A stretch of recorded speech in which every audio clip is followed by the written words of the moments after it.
삼일수님, 청국장과 면역력에 관련된 말씀을 좀 드리고 싶습니다. 면역력은 나이, 성별, 기온에 따라 달라지기도 하지만은 음식, 운동, 체온같이 생활 방식과 관리 상태에 따라서도 달라집니다. 저는 좀 면역력이 강한 것 같아요. 근데 막 둥치가 산만한 사람도 골골골골 거리는 사람이 있어요. 이런 사람들은 면역력이 없는 거죠. 영양 불균형 상태일 때, 또 잠을 제대로 자지 못할 때, 자주 과로할 때, 제가 요즘 좀 과로를 좀 하는 것 같아요. 이건 사순식에 열심히 살으려고 그랬는데 너무 열심히 살다가 보니까 그래서 요즘처럼 제가 일을 많이 할 때가 없는 것 같아요. 과로사라는 게 이런 게 과로사구나. 해도 일이 밀리는 거. 또 운동을 하지 않을 때 한발 들기 운동 정말 좋은 운동인 것 같아요. 우리 다볼교우들은 돈 드는 것도 아니고 시간 많이 드는 것도 아니고 또 스트레스, 우리가 저희가 최고 좋은 거는 스트레스가 없어요. 저는 거의. 또 체온이 36도 이하로 떨어져 손발이 차가운 사람 면역력이 떨어지죠. 거꾸로 말하면은 영양 상태가 균형을 이루고, 영양 상태라는 게 저는 그 편식을 하지 않아요. 반찬이 6개면 6개 다 골고루 먹는 편입니다. 자는 거는 제가 좀 약해요. 잠을 좀 잘 못 자는 편이죠. 규칙적으로 이제 한발 들기 운동하고 스트레스 제소, 스트레스는 쌓일 일이 거의 없죠. 온도 36.5도에서 37.5도 체온을 유지하면 면역력이 올라갑니다. 최근에는 웃음 치료, 웃는 것처럼 좋은 게 없어요. 뭐 웃으면은 정말로 좋은 호르몬이 나온다고 그러죠. 스트레스도 좀 관리 좀 하고. 제가 보기엔 우리 다볼교우들은 저하고 수다 떨고 저하고 제주도 가고 아마 이 방송이 나갈 땐 저하고 아마 미국 여행 다닐 거예요. 저는 지금 기대가 굉장히 커요. 이정우 선수가 우리 천주교 신자예요. 지금 샌프란시스코에서 뛰고 있죠. 너무너무 잘하고 있어요. 그런데 이정우 선수 샌프란시스코 홈 경기 때 예약을 해놨어요. 그래서 이정우 선수 야구 구경 가는 제가 유튜브로 중계할 거예요. 기다리시기 바랍니다. 운동, 치료, 명상, 보조, 면역력 이렇게 증가시키는데 우리가 면역력을 키웁니다. 면역력을 잘 관리하는 건 건강한 삶의 초석을 세우는 것과 같습니다. 면역력은 언제 어디서 우리 몸을 공격해 올지 모를 외부 위협, 이게 면역력이 약해지면 암도 걸립니다. 이 굉장히 정교한 인체 방어 시스템이 면역력입니다. 면역력이 떨어지면 건강과 멀어지고 대신 만병과 가까워집니다. 감기에 걸리는 이유, 온갖 감염 질환으로 고통받는 이유, 암에 걸리는 이유, 이런 게 다 면역력이 약하기 때문에 오는 것입니다. 이 면역력을 정말로 잘 키우는 방법, 이게 뭐가 있을까요? 바로 청국장입니다. 최고의 면역력은 발효식품입니다. 제가 김치, 우리 여러분들 봄김치, 지금 열무김치 먹고 저녁 먹었거든요. 우리 꽃순이 열무김치 너무너무 맛있더라고. 다른 데 반찬이 안 가. 청국장 찌개하고 이렇게 해서 이걸 메디컬 푸드라고 그래요. 김치, 청국장, 된장, 간장을 메디컬, 의료, 의학, 메디컬이 의학이잖아요. 푸드, 음식, 의학, 음식이라고. 그래서 이 외국에서도 이거를 음식이 약이라고 표현을 하는 거예요. 면역력 강화에 있어서 메디컬 푸드가 아주 중요한 역할을 맡습니다.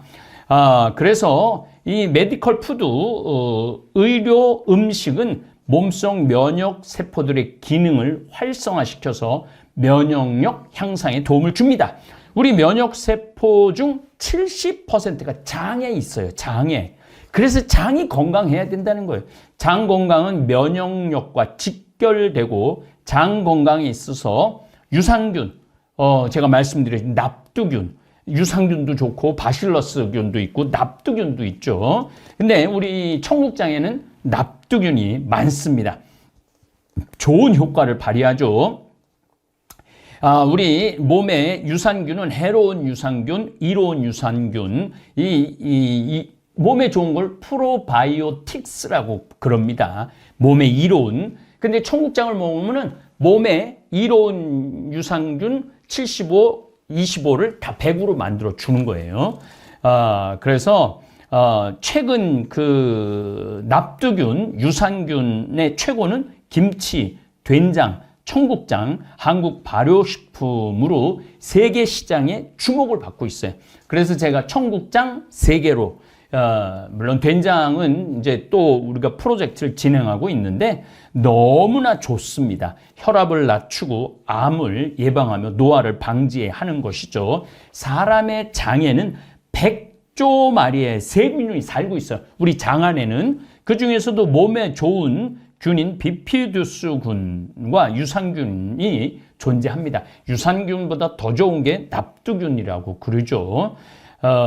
발효식품은 발효 과정에서 이러한 유익균이 다량 발생하고 장내에 들어갈 경우 장 운동을 활성화시키면서 면역력이 높아지는 거죠. 발효식품뿐만 아니라 마늘, 생강, 광황, 양파, 채소 면역력 높이죠. 그래서 제가 여러분들한테 지금 보내드리는 청국장뿐만 아니라 농산물들, 그런 농산물들을 건강한 농산물들, 농약 안 치는 농산물들을 먹는 게 여러분들 면역력, 그러니까 최고의 약은 음식이에요. 그러니까 유식한 말로 영어로 메디칼, 푸드, 그러니까 음식, 약, 그러니까 의료 음식이라는 거죠. 그러니까 먹는 게 약이라는 거 여러분들 잊지 마시기 바랍니다.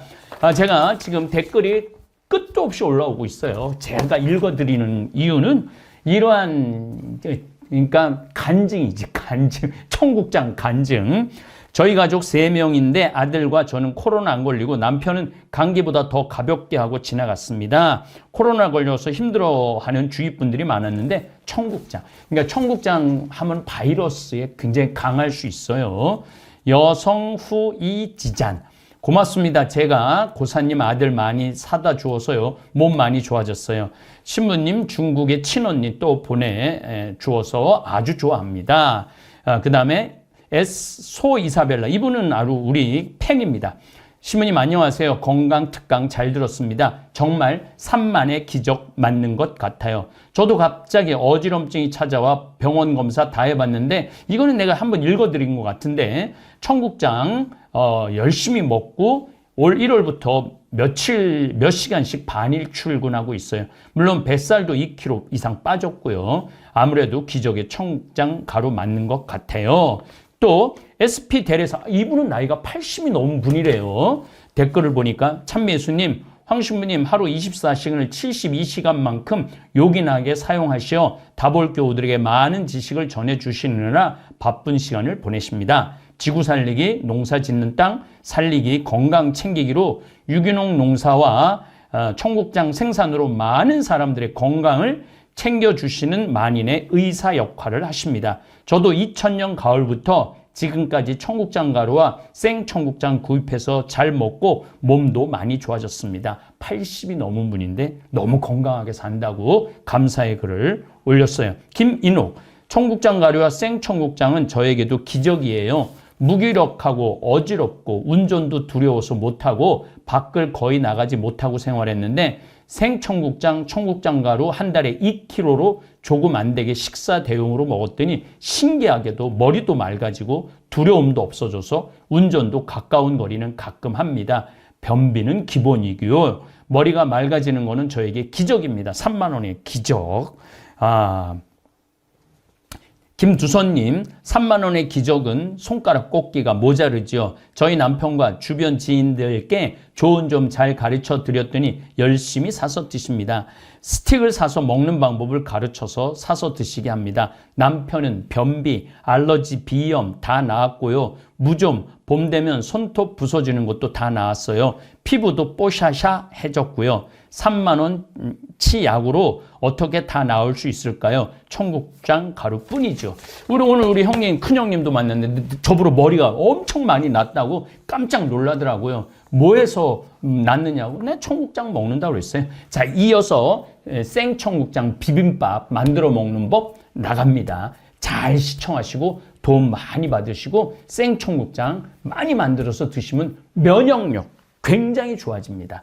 여러분들은 한 달이 들기하고 청국장, 된장, 간장, 김치 이것만 먹어도요 면역력 좋아지면요 감기 같은 거 저보러 한번 감기 조심하라고 그러는데 제가 여기 생태마을 들어와서 산 지가 한 20년 넘었는데 진짜 감기 들은 적은 2번 20년 동안 2번, 3번 그 정도밖에 안 들었어요. 그러니까 참 이 면역력 청국장 참 좋은 것 같아요. 많이 건강해지시기 바랍니다. 감사합니다. 네, 3만 원의 기적 청국장. 우리가 청국장 가루가 있습니다. 이 청국장 가루는 사실은 우리 건강에 먹기가 아주 좋습니다. 네, 아주 좋은 겁니다.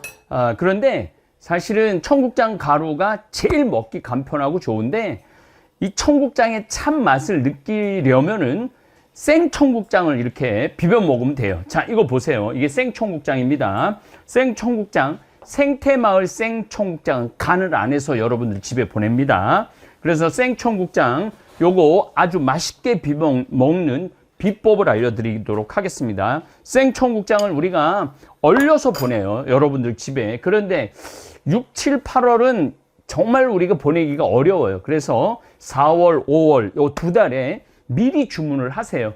미리 주문을 해갖고 냉장고에 냉동이야? 얼리는 거? 냉동고에 넣어놓고 하나씩 꺼내서 17개 정도 되면 충분히 먹지 않을까 그런 생각을 합니다. 저는 이거 이렇게 먹는 걸 너무너무 좋아해요. 그래서 요거를 네.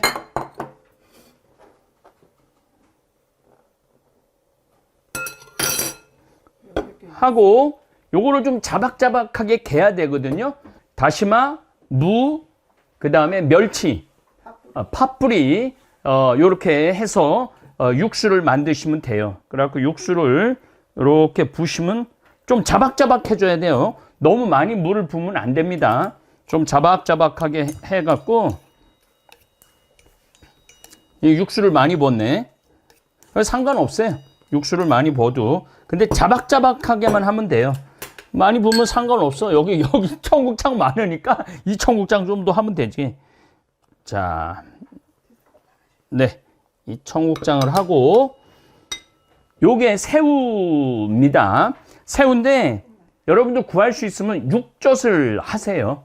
뭐 오젓도 괜찮고 추젓도 괜찮은데 육젓이 제일 이렇게 좀 씹히는데 좋은 것 같아. 육젓이 제일 비싸죠. 오젓은 5월달에 잡는 새우를 오젓이라고 그러고 육젓은 6월달에 잡는 새우를 육젓이라고 그러고 추젓은 가을에 잡는 새우를 추젓이라고 그럽니다. 그런데 육젓이 가장 탱글탱글합니다. 그래서 이 풍미가 굉장히 일어납니다. 그 다음에 마늘도 조금 넣으시면 돼요. 마늘도. 요건 여러분들 거기에다가 하시면 돼요. 네, 마늘도 조금 넣고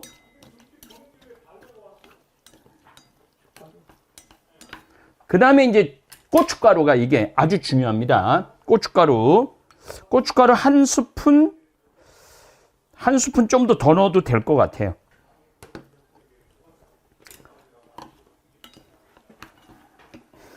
제가 한번 먹어볼게요.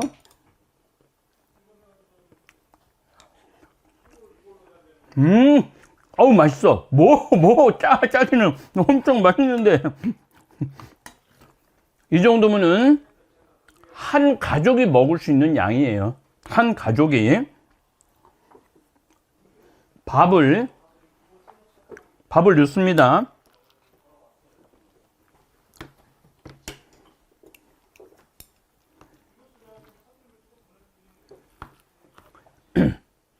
저는 위가 약해갖고 딱딱한 밥을 못 먹어요. 그래서 주로 찰밥 위주로 하는데 여러분들은 뭐 안 그러면은 찰밥 굳이 안 넣으셔오고 일반 밥으로도 괜찮습니다. 네, 생청국장에다 밥을 비빈 상태입니다. 저는 사실 이렇게 생청국장을 많이 먹어요. 많이. 그리고 이제 지금부터 하이라이트입니다. 요게 열무김치입니다. 열무김치를 넣으시면 쫑쫑 썰어갖고 넣으시면 돼요. 아, 밥을 던다 그러다가. 자, 열무김치를 넣고 또 비벼. 또 비벼. 열무김치를 넣어도 되고 넣어도 되고 멸치를 넣어도 돼요. 멸치 반찬 넣어도 됩니다. 요거 지금 밥 양이 점점 많아지니까 좀 덜고.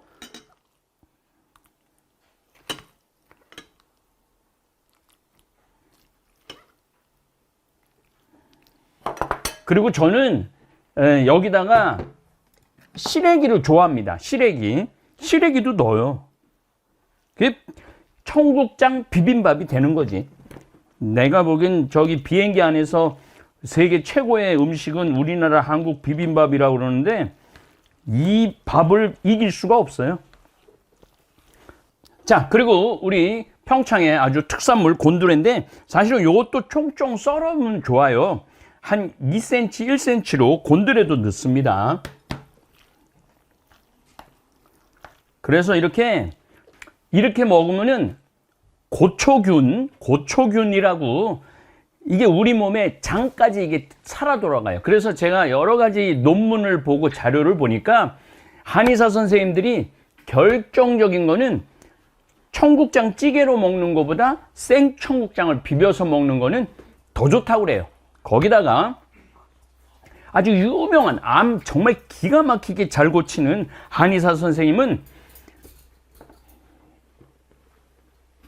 매 끼니마다 요만한 종지에다가 생청국장을 우리같이 제가 아까 조금 전에 새우젓 넣고 그 다음에 육수 넣고 그 다음에 팥뿌리 그렇게 해갖고 그냥 요거를 아침 점심 저녁으로 요 양 정도 먹으면 죽을 때까지 암 걱정은 안 해도 된다고 그러고 암 환자들한테 적극적으로 권하는 한의사 선생님이 있습니다. 여러분들도 많이 나같이 막 이렇게 즐겁게 많이 먹을 필요는 없지만은 그리고 이제 맛의 풍미를 하기 위해서는 들기름을 여기다가 넣으시면은 아주 좋아요.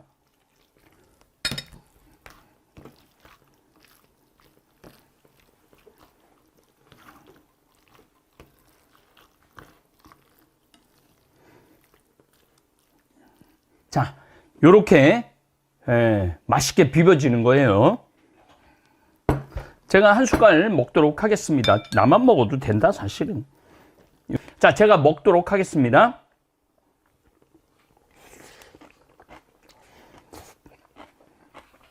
아,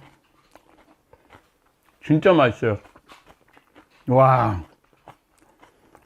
오라 그래. 애들한테 충분히 줄 수 있어.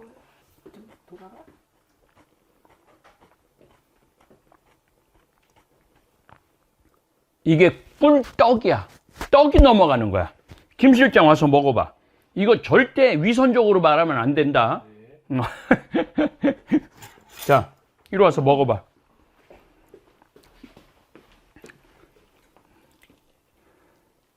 꿀떡 먹이지 말고 꼭꼭 씹어봐 한번. 응.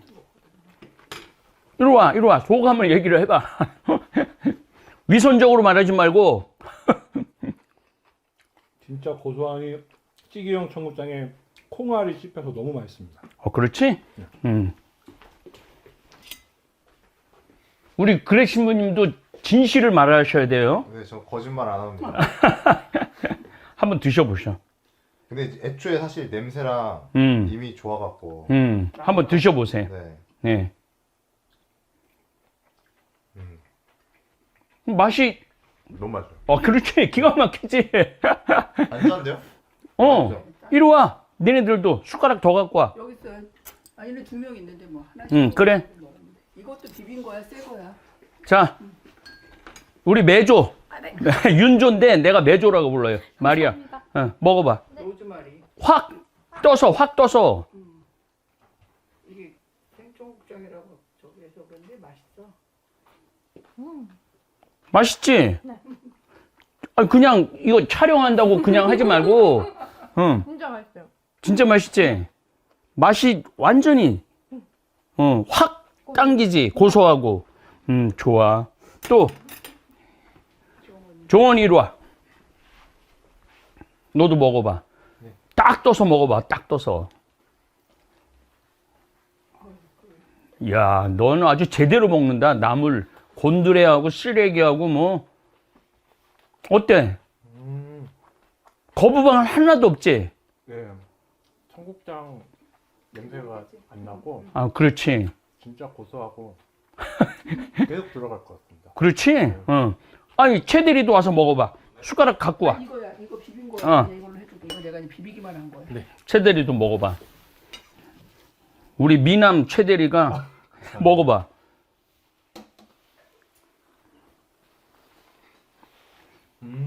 방송이라고 그 저기 뭐야 그 방송용어로 하지 말고 진실을 말해봐.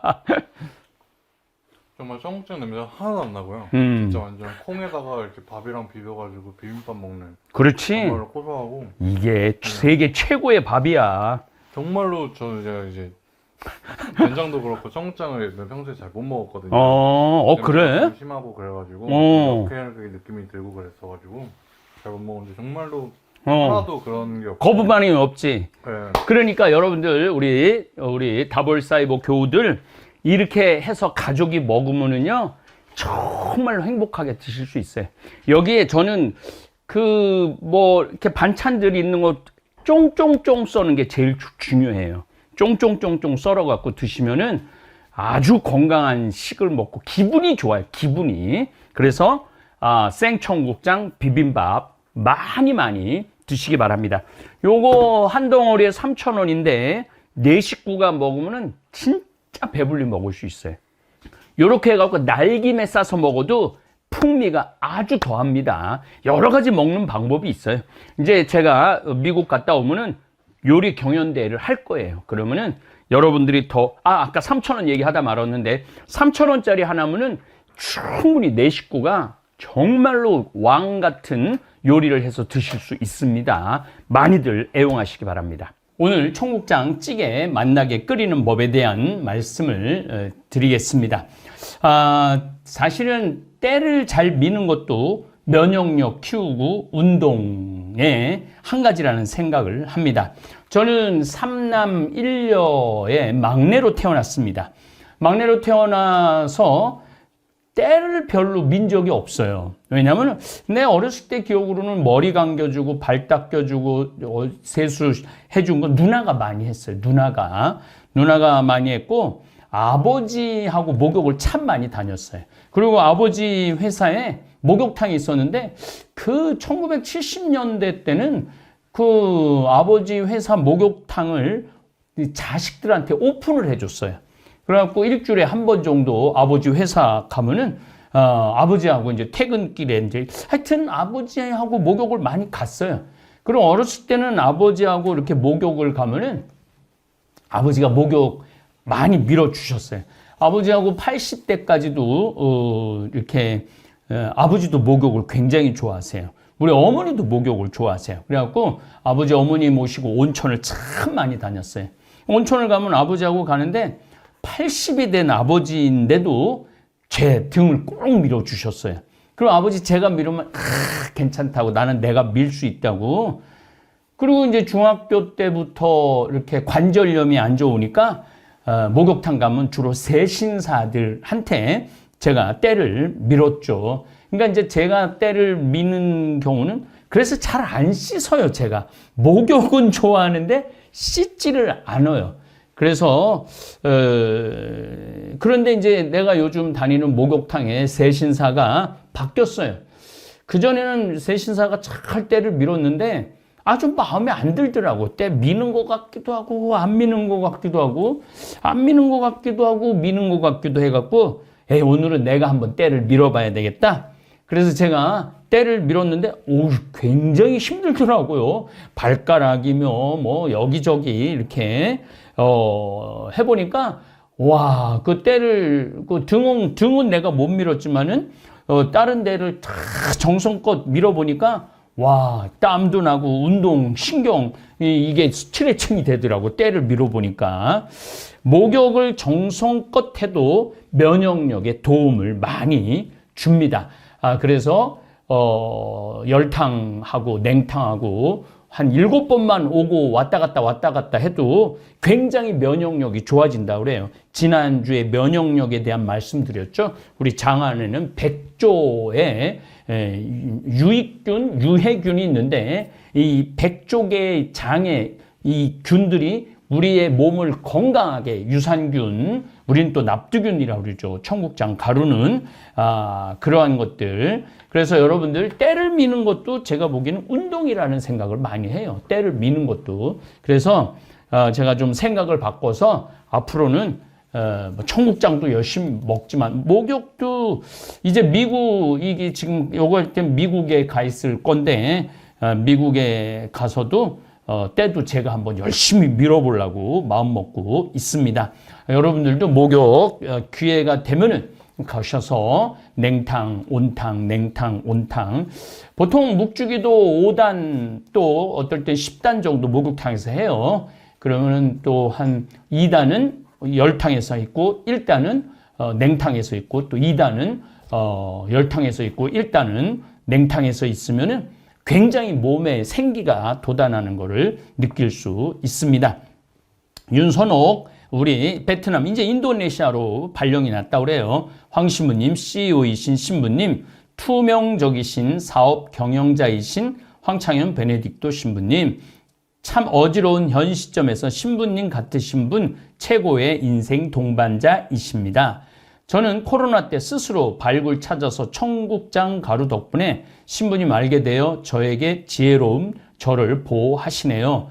알고 보니 훌륭하신 신부님 그 덕분에 가톨릭, 성경, 성서, 매일 미사를 통해서 황 신부님 강의를 통해서 성모님 공경, 예수님 사랑, 하느님 믿습니다. 해외 생활 인생의 베트남이 굉장히 습하고 덥죠. 그래도 아주 씩씩하게 직장 생활을 하죠. 이제 내일 첫 출근, 베트남 하반기 상반기 무탈한 기업에 힘이 되옵니다.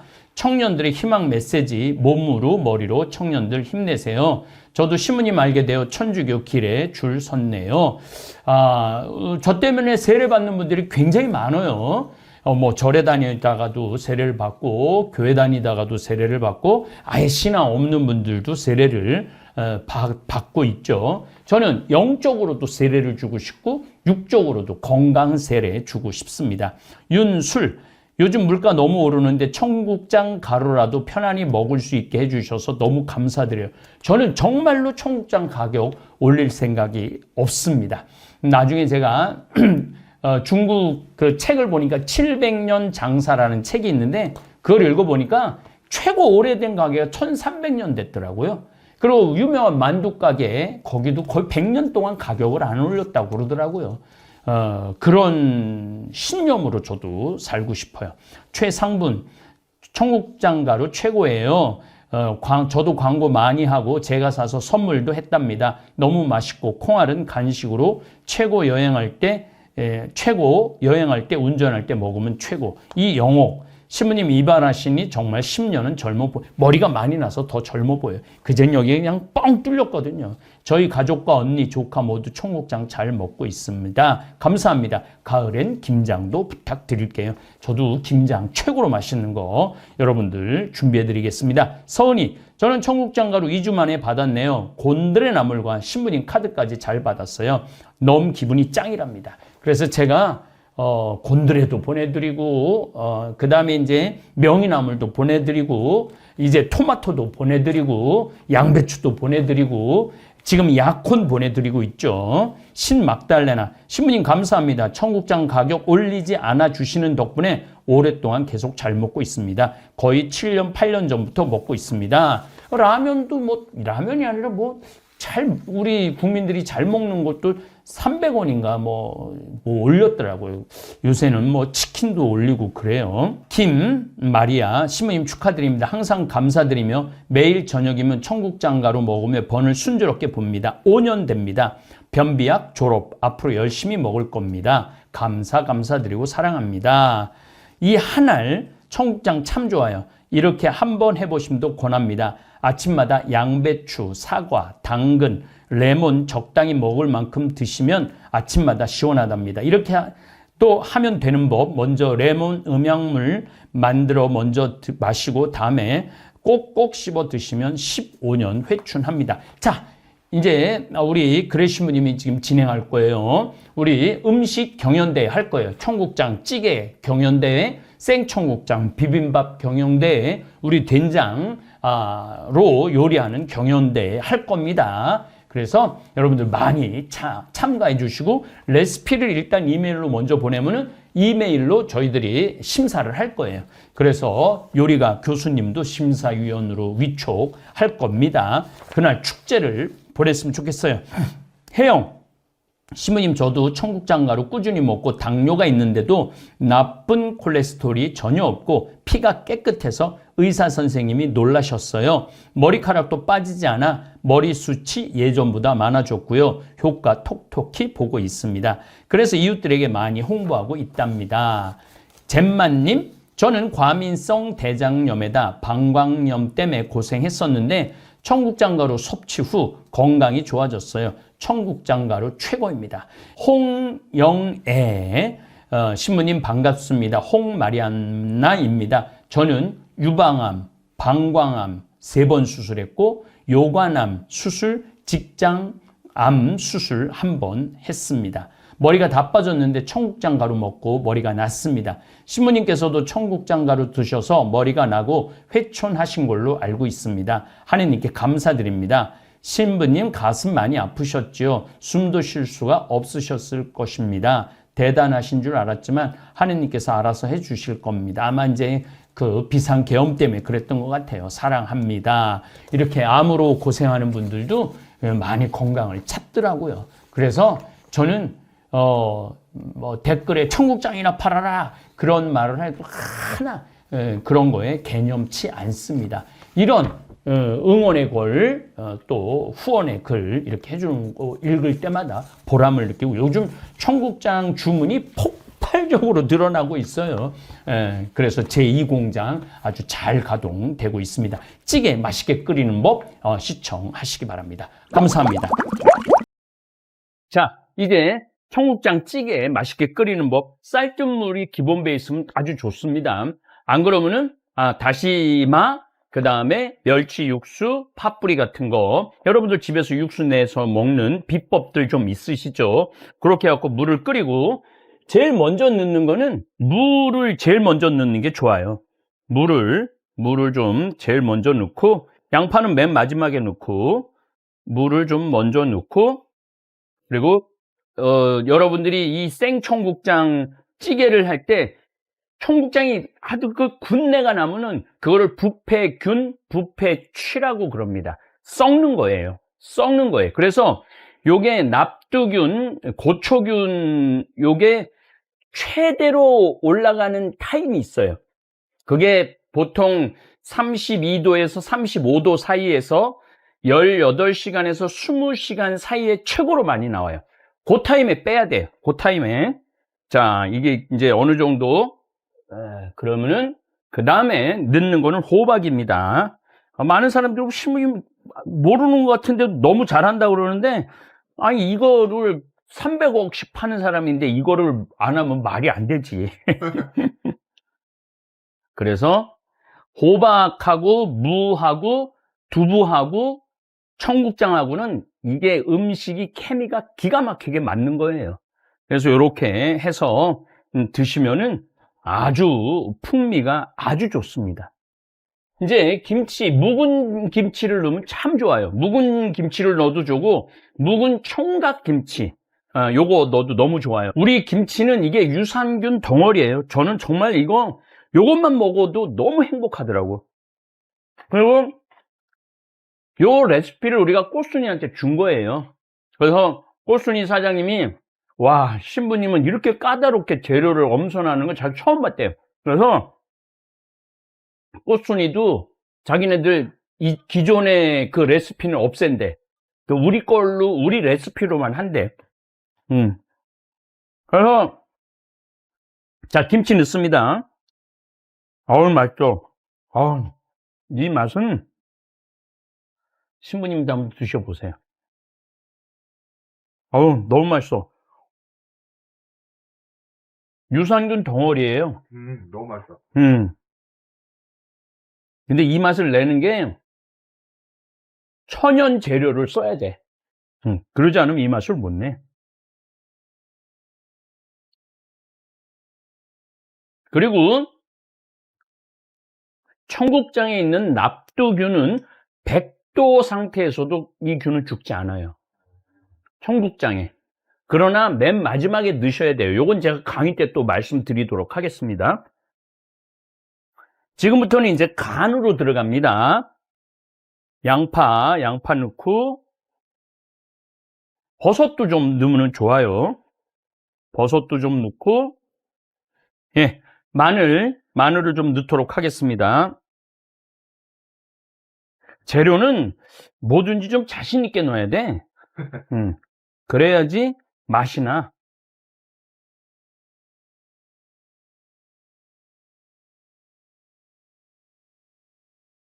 아우, 냄새가 진짜 하나도 안 나요. 이렇게 고소할 수가 없어. 이렇게 먹지 말라 그러는데 뭐 내가 먹는 건데. 자, 이제 두부 들어갑니다. 두부. 청국장하고 무하고 호박하고 두부는 아주 궁합이 천상궁합입니다.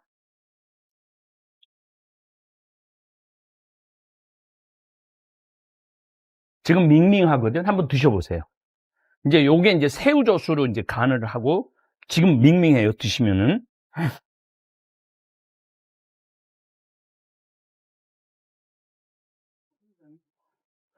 그러네, 진짜 밍밍하네. 음. 근데 맛있어요.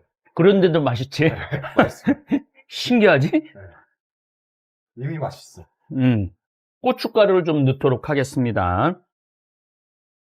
이거는 정말 농약 안 친 우리가 키운 고춧가루예요. 네.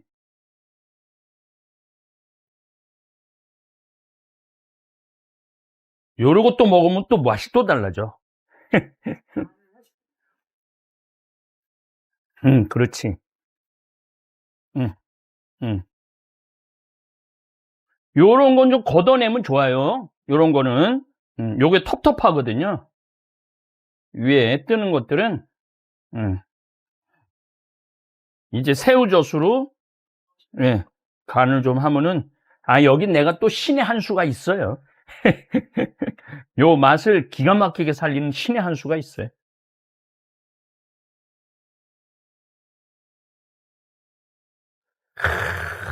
또 먹어봐. 아니면 이 요리는 이렇게 해야 돼.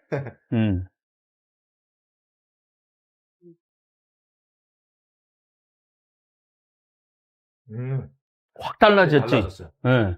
자, 이제 청국장 거의 마지막으로 넣습니다. 아낌없이 넣으셔야 돼. 좀 불 더 줄여야 되겠다.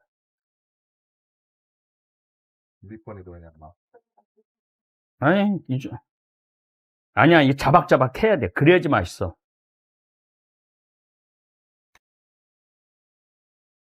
이게 좀 물 많이 잡았다, 이게. 국자로 국물을 좀 떠내. 이 자박자박 해야지 맛있거든. 우리 그래 신부님하고 그냥 갑자기 그냥 또 넣으면 되잖아요. 그죠? 벌써 맛있으세요? 아우, 진짜. 한번 드셔보세요.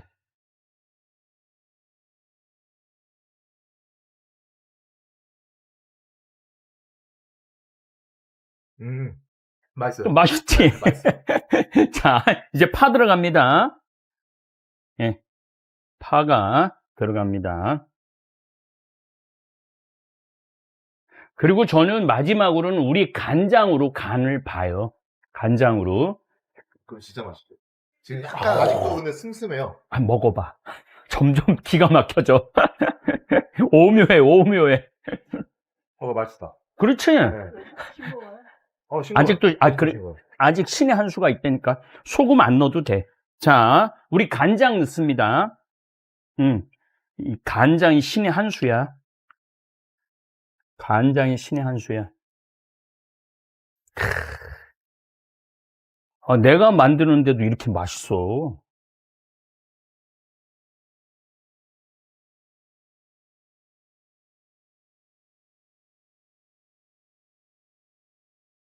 드셔보세요.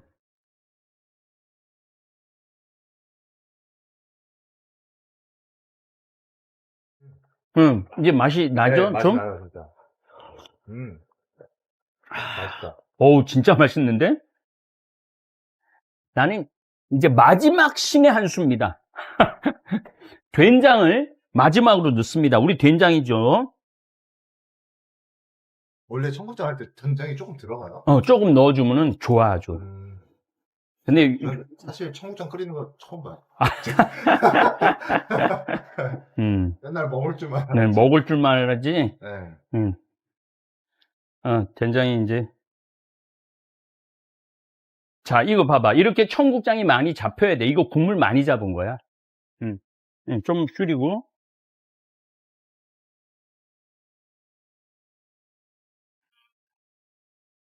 차례. 맛있어요. 음.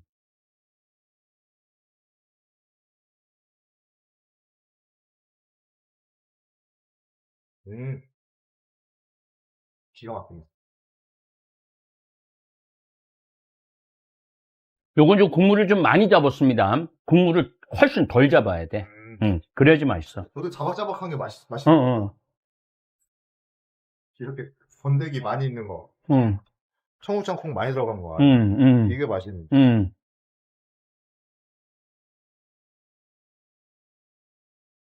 이렇게 먹으면요, 이제 생청국장에다가 청국장 이렇게 먹으면 이게 보약이에요.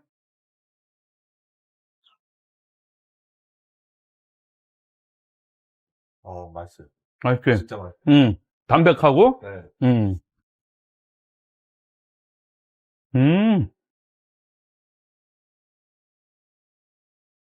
같이 먹으니까 더 맛있네.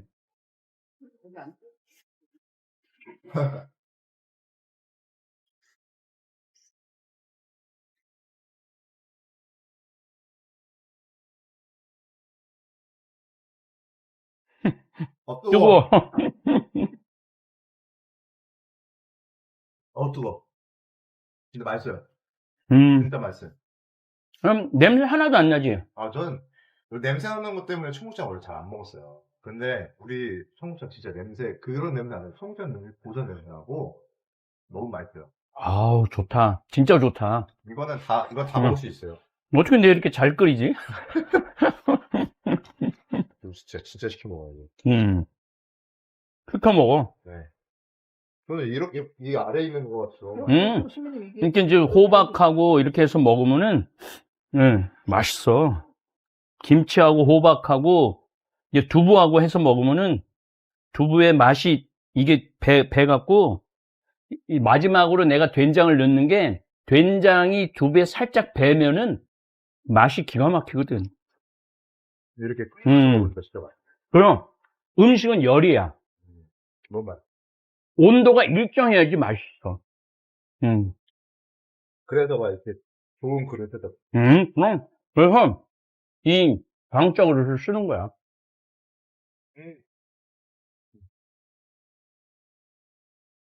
맛있어. 진짜 맛있어요. 진짜.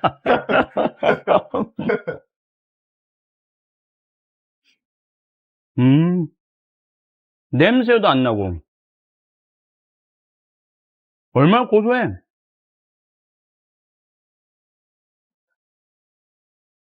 맛있어.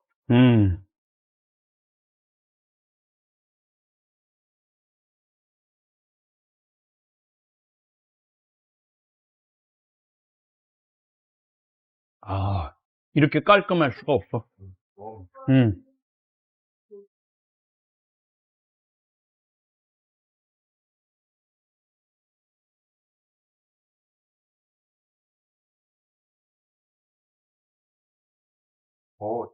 저녁 안 먹는데 너무 맛있어. 잘했어. 맛있다.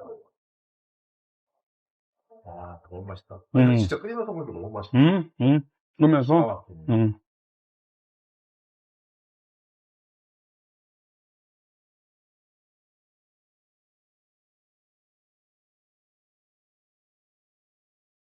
아까 말했지만 생청국은 요거 하나 3,000원이야. 네. 요거 하나로 찌개도 하나 다 넣으면 너무너무 맛있게 먹었어. 3,000원이야, 3,000원. 3만 원도 아니고. 음. 이렇게 건강한 걸 우리 다볼도 어딜 먹으면 다볼도가 건강하고 대한민국이 건강한 거야. 농민들도 좋고, 땅도 좋고. 네. 제가 음식은 온도라고 말씀을 드렸는데, 어딜 가든 음식이 식으면은 본맛이 없어져. 그래서 난 우리 주방도요, 우리 직원들이 밥을 먹을 때 계속 온도를 올리는 시설을 해놨어요. 그래갖고 찌개가 끝까지 끓어요. 온도를 한 70도 정도 유지하게끔 해놨어요. 그래서 좀 늦게 오는 직원들이 식은 거 먹으면 기분 나쁘잖아. 네, 그렇죠. 맛도 없고. 네. 근데 늦게 왔는데도 그대로 온도가 있는 그 국, 오늘도 오징어 국 끓였는데 그것도 먹고 싶더라. 온도가 일정하게 유지가 되면 음식 맛있거든. 네. 그래서 그릇도 신선로라고 내가 부재 때 그 궁중 요리하는 할머니인데 나를 꼭 대접하고 싶다는 거야. 그래서 신선로를 해갖고 왔어. 근데 밑에서 요리를 이렇게 불을 하면서 그 부재 때 뭘 알아? 궁중 요리가 뭔지 어떻게 알아? 그렇죠. 근데 할머니가 딱 해갖고 와서 먹는데 네. 기가 막히더라고. 근데 끝까지 불 온도를 유지를 하더라고. 예전식이에요? 그럼 신선로? 그럼 옛날에 쑥 넣어갖고. 그럼 옛날에 다 그렇게 먹었어. 아, 그렇구나. 그래서 온도가 음식에는 아주 중요한 거야. 근데 청국장은 좀 감사하게도 마지막에 넣어도 이 납두균이라는 거 이게 없어지지가 않아. 그래서 장까지 살아가. 그래서 이게 건강식인 거야. 자, 여러분들 건강하고 맛있고 행복한 식단 꾸미시기 바랍니다. 감사합니다. 여러분, 이런 경험 있으신가요? 직장에서 어떤 동료나 상사가 여러분을 무시하는 듯한 태도를 보일 때, 또는 가족 중에 유독 여러분의 의견을 경청하지 않는 사람이 있을 때, 혹은 이웃이나 친구들 사이에서 존중받지 못한다고 느낄 때, 여러분은 어떻게 대응하시나요? 많은 분들이 이런 상황에서 속으로 분노하거나 상대방을 피하거나 때로는 같은 방식으로 무시로 대응하기도 합니다. 혹은 관계가 더 악화되는 것이 두려워 그냥 참고 넘어가는 경우도 많지요. 하지만 이런 대응 방식들은 결국 관계를 개선하기보다는 더 악화시키거나 여러분 자신의 자존감을 떨어뜨리는 결과를 가져옵니다. 저 역시 오랫동안 이런 문제로 고민했습니다. 특히 제가 젊은 시절 직장에서 선임들에게 무시당할 때나 가족 모임에서 제 의견이 묵살될 때 어떻게 대응해야 할지 몰라 많은 스트레스를 받았습니다. 화를 내거나 대립각을 세우면 상황이 더 악화되고 그렇다고 계속 참자니 제 자존감이 무너지는 것 같았습니다. 그러던 중 저는 인간관계와 의사소통에 관한 다양한 책과 강의를 찾아보게 되었습니다. 또한 여러 연령대의 사람들, 특히 오랜 세월 동안 다양한 인간관계를 경험하고 지혜를 쌓은 어르신들의 조언에 귀 기울였습니다. 그리고 놀라운 사실을 발견했습니다. 바로 특정한 몇 가지 말과 표현이 무시하는 사람들의 태도를 바꾸는데 놀라운 효과가 있다는 것입니다. 오늘은 그 중에서도 가장 효과적인 5가지 표현에 대해 여러분과 이야기를 나누고자 합니다. 이 표현들은 단순히 상대방을 조종하거나 속이는 기술이 아닙니다. 오히려 진정한 소통과 상호 존중의 원칙에 기반한 것들입니다. 이 표현들을 적절히 사용하면 무시하던 사람들의 태도가 변화할 뿐만 아니라 여러분 자신의 자존감과 의사소통 능력도 향상될 것입니다. 이런 표현들을 배우고 실천함으로써 여러분은 어떤 이점을 얻을 수 있을까요? 먼저, 여러분의 말에 귀 기울이지 않던 사람들이 점차 여러분을 존중하고 경청하기 시작할 것입니다. 둘째, 갈등 상황에서 감정적으로 대응하지 않고 더 효과적으로 문제를 해결할 수 있게 됩니다. 셋째, 여러분의 의견과 감정을 건강한 방식으로 표현하는 능력이 향상될 것입니다. 넷째, 전반적인 인간관계의 질이 향상되어 더 만족스러운 사회적 교류를 경험하게 될 것입니다. 마지막으로, 자기 주장과 존중 사이의 적절한 균형을 찾아 진정한 의미의 자존감을 키울 수 있습니다. 그럼 지금부터 무시하던 사람도 공손하게 만드는 5가지 표현에 대해 하나씩 살펴보겠습니다. 각 표현마다 실제 어르신들의 경험담을 통해 어떻게 이 표현들이 실생활에서 효과를 발휘했는지 들어보시겠습니다. 첫 번째 표현은 당신의 의견을 존중합니다. 제 생각도 한번 들어주시겠습니까? 입니다. 이 표현은 상대방의 의견을 인정하면서도 동시에 여러분의 생각도 들어달라는 요청을 포함하고 있습니다. 상대방의 존재와 관점을 먼저 인정함으로써 방어적인 태도를 누그러뜨리고 대화의 문을 여는 효과가 있습니다. 70세 이정희 할머니의 이야기를 들어보겠습니다.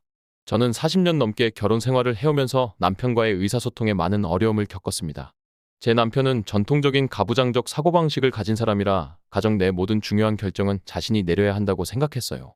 제 의견은 대부분 무시되었고 이로 인해 많은 갈등이 있었습니다. 특히 자녀 교육 문제에서 심각한 의견 충돌이 있었어요. 큰 아들이 대학을 선택할 때였는데 남편은 자신이 원하는 공대 진학을 고집했고 저는 아들이 관심 있어 하는 예술 분야를 지원해주고 싶었습니다. 평소처럼 제 의견을 말했다가는 또 무시당할 것 같아 어떻게 접근해야 할지 고민이 많았어요. 그때 저는 오랜 친구의 조언을 떠올렸습니다. 대화를 시작할 때 상대방의 의견을 먼저 인정해주라는 것이었죠. 그래서 용기를 내어 남편에게 이렇게 말했습니다. 여보, 공대 진학이 안정적인 미래를 위해 중요하다는 당신 의견을 존중해요. 그 생각이 우리 아들을 위한 마음에서 나온 것임을 알고 있어요. 제 생각도 한번 들어주겠어요? 놀랍게도 남편의 표정이 바뀌었어요. 평소라면 대화가 시작되기도 전에 당신이 뭘 안다고 하며 제 말을 잘랐을 텐데 이번에는 눈을 마주치며 고개를 끄덕였습니다. 저는 아들이 어릴 때부터 예술의 재능을 보였던 구체적인 사례들과 직업으로서의 예술 분야에 대한 정보를 차분히 설명했어요. 대화 끝에 남편이 말했습니다. 당신이 이렇게 아들을 잘 관찰하고 생각해왔다는 걸 몰랐네. 한번 아들과 직접 이야기해보자. 결국 우리는 아들과 함께 진지한 대화를 나누었고 아들은 자신이 정말 원하는 예술대학에 진학할 수 있었습니다. 그 일 이후로 저는 중요한 가족 문제가 있을 때마다 이 방식으로 대화를 시작했습니다. 시간이 지나면서 남편도 저에게 같은 방식으로 말하기 시작했고 우리의 대화 방식은 완전히 바뀌었습니다. 50년이 넘는 결혼 생활에서 가장 큰 변화였다고 말할 수 있어요. 할머니의 경험에서 볼 수 있듯이 이런 표현은 특히 권위적인 성향의 사람들에게 효과적입니다. 이 표현의 핵심은 상대방을 먼저 인정해주는 데 있습니다. 많은 사람들이 자신의 의견이나 존재가 인정받지 못한다고 느낄 때 방어적이 되거나 공격적이 됩니다. 하지만 여러분이 먼저 그들의 관점을 존중한다는 메시지를 보내면 그들도 여러분의 의견에 귀 기울일 준비를 하게 될 것입니다. 이 표현을 사용할 때 주의할 점은 진정성입니다. 단순히 말로만 존중한다고 하면서 실제로는 상대방의 의견을 무시한다면 오히려 역효과가 날 수 있습니다. 진심으로 상대방의 관점을 이해하려는 태도와 함께 이 표현을 사용하세요. 두 번째 표현은 제가 이해한 것이 맞다면 당신은 땡땡이라고 생각하시는 거군요. 입니다. 이 표현은 적극적 경청의 핵심 요소 중 하나로 상대방의 말을 주의 깊게 들었다는 것을 보여주고 오해의 여지를 줄이는 효과가 있습니다. 상대방은 자신의 의견이 제대로 전달되었다고 느끼면 더 개방적인 태도를 보이게 됩니다. 68세 김영호 할아버지의 이야기를 들어보겠습니다. 저는 대기업에서 35년간 근무하다 은퇴한 사람입니다. 마지막 10년은 부장으로 일했는데 그 과정에서 젊은 직원들과의 소통에 많은 어려움을 겪었습니다. 특히 제가 50대 후반이었을 때 20대 후반의 신입사원 한 명과 심각한 갈등이 있었어요. 그 직원은 컴퓨터 프로그래밍에 뛰어난 능력을 가지고 있었지만 회의 때마다 저희 지시나 의견에 반박하거나 무시하는 태도를 보였습니다. 처음에는 요즘 젊은 것들은 예의가 없다고 생각하며 더 강하게 권위를 내세우려 했죠. 하지만 그럴수록 그 직원은 더 반발했고 팀 내 분위기도 악화되었습니다. 고민 끝에 저는 인사팀에서 운영하는 세대 간 소통 워크숍에 참여했습니다. 그곳에서 배운 기술 중 하나가 바로 요약 확인이었어요. 상대방의 말을 주의 깊게 듣고 그 내용을 요약해서 확인하는 방법이었죠. 다음 팀 회의에서 저는 그 기술을 시도해 보기로 했습니다. 그 젊은 직원이 제 아이디어에 대해 여러 문제점을 지적했을 때 평소라면 그냥 시키는 대로 해라고 했을 상황이었지만 대신 이렇게 말했습니다. 내가 이해한 것이 맞다면 자네는 이 방식이 시간이 너무 많이 걸리고 새로운 기술을 활용하면 더 효율적일 수 있다고 생각하는 거로군. 그 직원의 표정이 변하는 것을 보았습니다. 잠시 놀란 듯한 표정 후에 네, 정확히 그렇습니다. 제가 알고 있는 새로운 방법이 있는데 시도해볼 가치가 있다고 생각합니다. 라며 더 자세히 설명하기 시작했어요. 저는 그의 제안을 끝까지 듣고 한번 시도해보지라고 허락했습니다. 결과적으로 그의 방식은 정말 효율적이었고 팀 전체의 생산성을 높이는 데 기여했습니다. 그 일 이후로 저는 모든 회의와 1대1 대화에서 이 기술을 사용했습니다. 제가 이해한 것이 맞다면 이라는 표현으로 시작해서 상대방의 의견을 요약해 보여주는 것이죠. 놀랍게도 이전에 저를 무시하던 젊은 직원들이 점차 저희 의견에도 귀 기울이기 시작했고 서로 존중하는 팀 문화가 형성되었습니다. 은퇴 후에도 이 기술은 가족 관계에 특히 손주들과의 대화에서 큰 도움이 되고 있습니다. 꼰대라는 소리 대신 우리 할아버지는 내 말을 들어줘라는 평가를 받는 것이 가장 큰 보람입니다. 할아버지의 경험에서 볼 수 있듯이 제가 이해한 것이 맞다면 이라는 표현은 여러 가지 장점이 있습니다. 첫째, 상대방에게 여러분이 실제로 그들의 말에 귀 기울이고 있다는 메시지를 전달합니다. 둘째, 오해가 있다면 즉시 수정할 기회를 제공합니다. 셋째, 대화의 주도권을 상대방에게 잠시 넘김으로써 그들이 인정받는다고 느끼게 합니다. 이 표현을 사용할 때는 정확히 상대방의 의견을 요약하려고 노력하세요. 이때 왜곡하거나 자신의 해석을 덧붙이지 않는 것이 중요합니다. 이것은 단순한 테크닉이 아니라 진정으로 상대방을 이해하려는 노력의 표현이기 때문입니다. 세 번째 표현은 그 부분에 대해 조언해 주시겠어요? 입니다. 이 표현은 상대방의 전문성이나 경험을 인정하고 가치 있게 여긴다는 메시지를 전달합니다. 사람들은 자신의 지식이나 의견이 중요하게 여겨질 때 더 존중하는 태도를 보이게 됩니다. 73세 이미라 할머니의 이야기를 들어보겠습니다. 저는 30년 넘게 고등학교 교사로 일하다 퇴직했습니다. 학교에서는 학생들에게 존경받는 교사였지만 정작 제 아들과의 관계는 많이 어려웠어요. 특히 아들이 대학을 졸업하고 사회생활을 시작한 이후로는 더욱 그랬습니다. 제 아들은 IT 회사에서 일하는데 제가 컴퓨터나 새로운 기술에 익숙하지 않다는 것을 잘 알고 있었습니다. 그래서인지 기술 관련 주제가 나올 때마다 저를 무시하는 듯한 태도를 보였어요. 엄마는 이해 못할 거야. 설명해도 모를 텐데 같은 말들을 자주 했죠. 처음에는 상처받고 화가 났지만 점점 그런 상황을 피하게 되었고 결국 대화 자체가 줄어들었습니다. 그러던 어느 날 은퇴한 교사들의 모임에서 한 동료가 자신의 손자와 관계를 개선한 방법에 대해 이야기해 주었어요. 바로 상대방의 전문 영역에 대해 조언을 구하는 것이었습니다. 저는 반신반의하면서도 한번 시도해보기로 했습니다. 다음에 아들이 집에 왔을 때 제가 새로 구입한 스마트폰을 보여주며 이렇게 말했습니다. 이 휴대폰으로 사진을 더 잘 찍고 싶은데 내가 이 부분에 대해 조언해 줄 수 있을까? 아들의 반응은 놀라웠어요. 평소와 달리 진지한 표정으로 여러 설정과 기능에 대해 자세히 설명해 주었고 심지어 다음에 만났을 때 유용한 앱들도 설치해 주겠다고 했습니다. 그 이후로 저는 아들의 전문 영역에 대해 종종 조언을 구하기 시작했습니다. 새로운 기술이나 디지털 기기에 관한 것뿐만 아니라 그의 직업 분야인 디지털 마케팅에 대해서도 관심을 보이고 물어보았죠. 요즘 기업들이 어떻게 온라인 마케팅을 하는지 궁금한데 그 부분에 대해 조언해 줄 수 있니? 놀랍게도 이런 대화들이 쌓이면서 아들의 태도가 완전히 바뀌었습니다. 더 이상 저를 무시하지 않고 오히려 제 경험과 지혜를 구하는 일도 생겼어요. 한 번은 그가 직장에서 겪는 인간관계 문제에 대해 물어보며 엄마가 학생들을 30년 이상 가르치셨으니 사람 다루는 노하우가 많을 것 같아라고 했을 때 정말 감동이었습니다. 이제 우리는 서로의 전문 영역을 존중하며 균형 있는 관계를 유지하고 있습니다. 단순히 조언해 줄 수 있겠니? 라는 말 한마디가 우리 관계를 이렇게 바꿀 수 있다니 놀라웠습니다. 할머니의 경험처럼 위의 표현은 상대방의 지식과 경험을 인정하고 가치 있게 여긴다는 메시지를 전달합니다. 대부분의 사람들은 자신이 알고 있는 것을 나누고 싶어 하는 본능이 있습니다. 특히 자신이 전문성을 가진 분야에 대해서는 더욱 그렇죠. 이 표현을 통해 상대방에게 자신의 가치를 확인받을 기회를 제공하면 그들의 태도가 달라지는 것을 경험할 수 있습니다. 이 표현을 사용할 때 주의할 점은 진심으로 관심 있는 주제에 대해 물어보는 것이 좋다는 것입니다. 단순히 상대방의 환심을 사기 위해 관심 없는 질문을 하면 오히려 불성실하게 보일 수 있습니다. 또한 조언을 들은 후에는 감사의 표현을 잊지 말고 가능하다면 그 조언을 어떻게 활용했는지 나중에 공유하는 것도 좋은 방법입니다. 네 번째 표현은 제가 실수했습니다. 죄송합니다. 입니다. 자신의 실수나 잘못을 인정하는 것은 결코 쉽지 않습니다. 많은 사람들이 자존심 때문에 또는 약하게 보일까봐 두려워 사과하기를 꺼립니다. 하지만 역설적으로 솔직하게 자신의 잘못을 인정하는 것은 오히려 더 강한 사람으로 보이게 하며 상대방의 존중을 얻는 지름길이 될 수 있습니다. 69세 최동철 할아버지의 이야기를 들어보겠습니다. 저는 중소기업 대표로 30년 넘게 회사를 운영했습니다. 사업을 하다 보면 여러 갈등 상황이 생기는데 특히 고객사와의 관계에서 어려움이 많았습니다. 제가 50대 중반이었을 때의 일입니다. 당시 우리 회사는 대형 건설사에 부품을 납품하고 있었는데 한 번은 납기일을 지키지 못하는 상황이 발생했습니다. 여러 이유가 있었지만 결국은 우리 회사의 생산 일정 관리 실수였죠.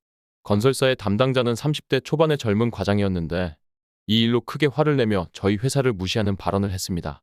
이런 기본적인 것도 못 지키는 회사와는 더 이상 거래하기 어렵다는 등의 말이었죠. 당시 저는 자존심이 상했습니다. 나이도 많고 사업 경험도 풍부한 제가 이제 막 사회생활을 시작한 젊은이에게 이런 말을 들어야 하나 싶었죠. 처음에는 변명하려 했습니다. 원자재 공급 지연, 갑작스러운 주문 증가 등 여러 이유를 들며 납기 지연이 불가피했다고 설명했죠. 하지만 그럴수록 그 담당자의 태도는 더 강경해졌고 계약 해지까지 언급하기 시작했습니다. 그때 저는 문득 오래전 멘토였던 분의 조언을 떠올렸습니다. 사과할 때는 변명 없이 솔직하게 그리고 해결책과 함께 제시하라는 것이었죠. 용기를 내어 저는 이렇게 말했습니다. 제가 실수했습니다. 납기일을 지키지 못한 것은 전적으로 우리 회사의 책임이고 특히 제 관리 소홀이 큰 원인입니다. 진심으로 죄송합니다. 이로 인해 귀사가 겪을 불편과 손해를 최소화하기 위해 다음과 같은 조치를 취하겠습니다. 그리고 긴급 생산 계획과 보상 방안을 제시했습니다. 그 담당자의 표정이 변하는 것을 볼 수 있었습니다.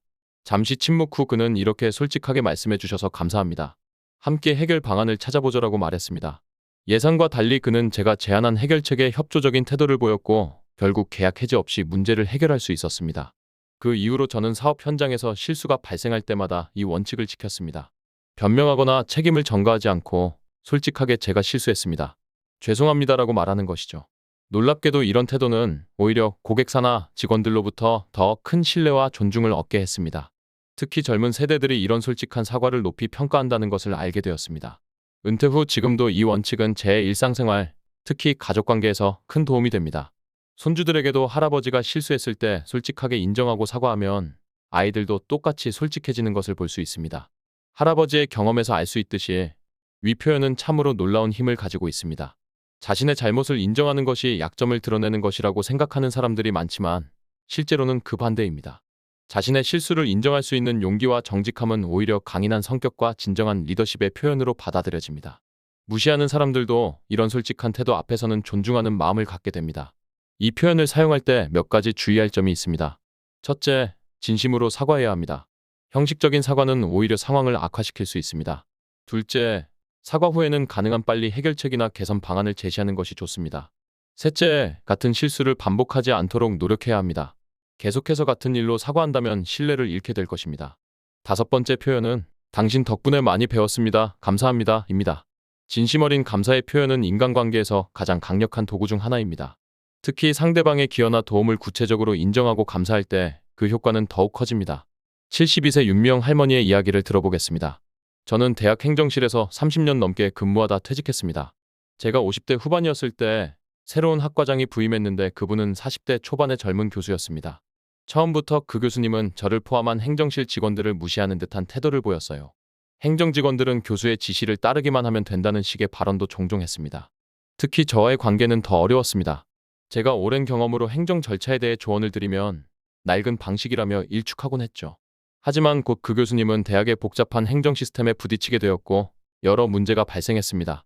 결국 중요한 연구 지원금 신청 마감일을 놓치게 되는 상황까지 왔지요. 그때 저는 선택의 기로에 섰습니다. 한번 겪어보라지 하고 그냥 두거나 아니면 도움을 주거나 저는 후자를 선택했습니다. 퇴근 시간이 지났지만 남아서 그 교수님의 지원금 신청서를 검토하고 수정했습니다. 마감 시간 직전에 겨우 제출할 수 있었죠. 다음 날 아침 교수님이 행정실에 찾아왔습니다. 그분의 표정이 어제와는 달라져 있었어요. 어제 도와주셔서 정말 감사합니다. 선생님의 경험과 지식이 없었다면 저는 큰 문제에 빠졌을 거예요.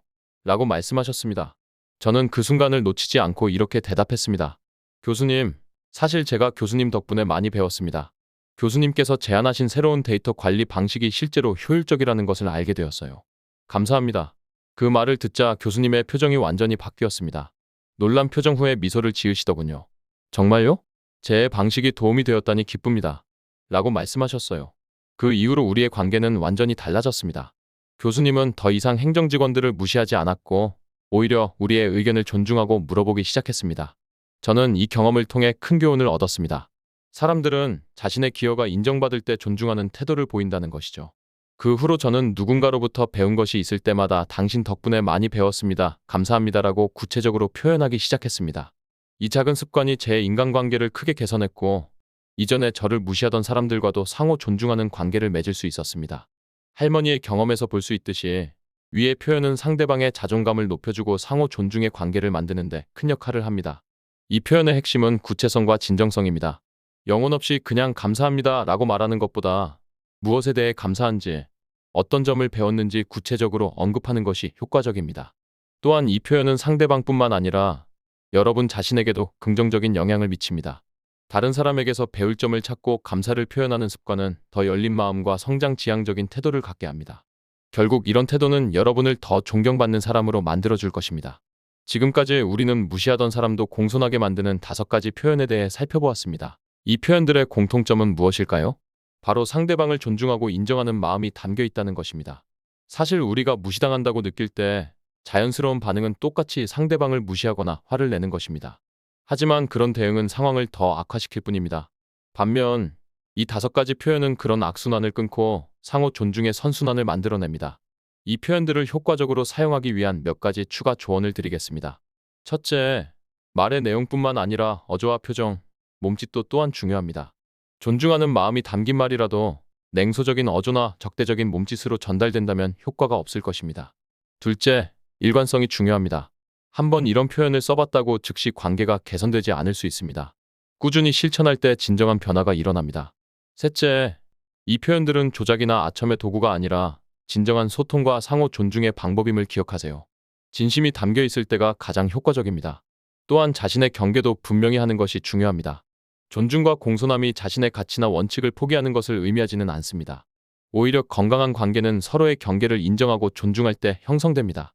필요할 때는 단호하게 자신의 입장을 표현하되 상대방을 인격적으로 존중하는 태도를 유지하는 것이 중요합니다. 이런 표현들을 일상에서 실천하다 보면 여러분은 단순히 무시하던 사람들의 태도를 바꾸는 것을 넘어 자신의 의사소통 능력과 인간관계 전반이 향상되는 경험을 하게 될 것입니다. 말 한마디가 갖는 힘은 생각보다 훨씬 큽니다. 특히 존중과 인정, 감사가 담긴 말은 단단한 벽도 허물 수 있는 힘을 가지고 있습니다. 마지막으로 모든 인간관계가 개선될 수 있는 것은 아니라는 점도 기억하세요. 어떤 사람들은 아무리 노력해도 존중하는 태도를 보이지 않을 수 있습니다. 그런 경우 자신의 정신적, 감정적 건강을 위해 그 관계에서 적절한 거리를 두는 것도 중요한 선택일 수 있습니다. 우리가 통제할 수 있는 것은 오직 우리 자신의 태도와 행동뿐입니다. 오늘 소개해드린 5가지 표현이 여러분의 인간관계에 작은 변화를 가져오기를 바랍니다. 작은 말 한마디가 모여 큰 차이를 만들어낼 수 있다는 것을 기억하세요. 감사합니다.